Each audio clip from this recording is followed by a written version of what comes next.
Justos de Tibérias, nada sobre Jesus. Olá, bem-vindos ao canal Quem Escreveu Torto por Linhas Direitas. Justos de Tibérias era da Galileia e escreveu um grande texto sobre os acontecimentos do seu tempo, que coincide com o tempo em que Jesus de Nazaré supostamente teria vivido.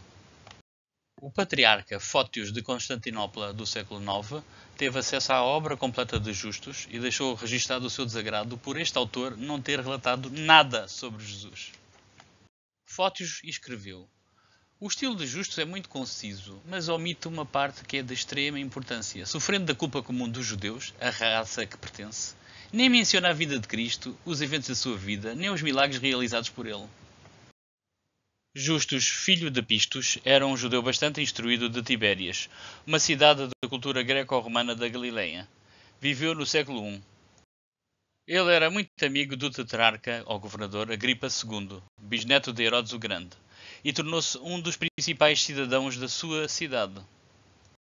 Durante a revolta dos judeus, ele entrou em conflito com Flávio Josefo, que serviu como líder militar na Galileia de 66 a 67 da Era Comum. Chegou a considerar Josefo como um traidor dos judeus.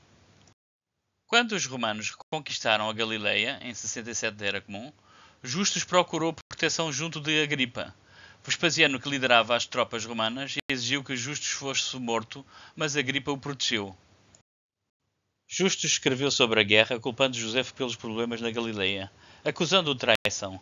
Ele também retratou o seu antigo protetor Agripa de modo desfavorável, mas só publicou o trabalho depois da morte deste.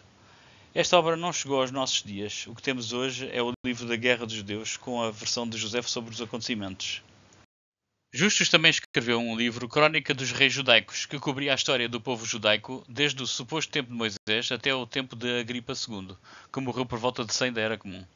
Esta obra também não chegou aos nossos dias. O que chegou até nós foi um comentário de um bispo do século IX sobre este livro. Fótios de Constantinopla, no século IX, escreveria assim na sua obra biblioteca: leitura da Crónica de Justus de Tibérias, intitulada Uma Crónica dos Reis dos Judeus, na forma de uma genealogia por Justus de Tibérias. Ele veio de Tibérias na Galileia, da qual tomou o seu nome. O estilo de Justus é muito conciso, mas omite uma parte que é de extrema importância. Sofrendo da culpa comum dos judeus, a raça à qual pertence, nem menciona a vida de Cristo, os eventos da sua vida, nem os milagres realizados por ele. Seu pai era um judeu chamado Pistos. O próprio Justus, segundo Josefo, era dos homens mais rebeldes, um escravo do vício e da ganância. Ele era um adversário político de Josefo, contra quem se diz ter inventado várias calúnias. Mas Josefo, embora em várias ocasiões tivesse seu inimigo em seu poder, apenas o castigou com palavras e o deixou ir livre. Diz-se que a história que ele escreveu é em grande parte fictícia, especialmente onde ele descreve a guerra judaico-romana e a captura de Jerusalém.